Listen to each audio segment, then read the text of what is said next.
নমস্কাৰ জনাইছোঁ সকলোকে স্বাগতম জনাইছোঁ মোৰ প্ৰথমটো ভিডিঅ'লৈ। আজি আছিলে আমাৰ NCC নিউ বেটছৰ চিলেকশ্যন। এয়া ফিজিকেল টেষ্টৰ কাৰণে ল'ৰা ছোৱালীবোৰ তাতে ৰখি আছে। বতৰটো পিছে খুব ৰ'দ দিছে দেই। আজি ৰাতিপুৱা অলপ বৰষুণ আছিলে, ঠাণ্ডা আছিলে, এতিয়া খুব ৰ'দ গৰম, কিন্তু উপায়টো নাই, দৌৰিবতো লাগিবই।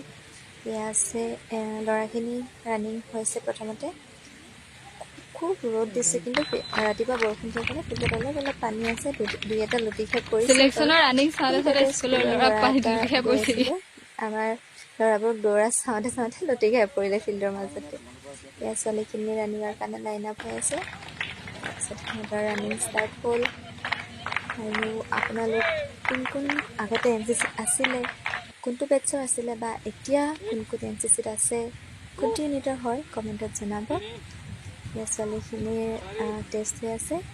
তাৰপিছতে আমাৰ অলপ খোৱা বোৱা হ'ল, সেইখিনি ভিডিঅ' কৰা নহ'ল।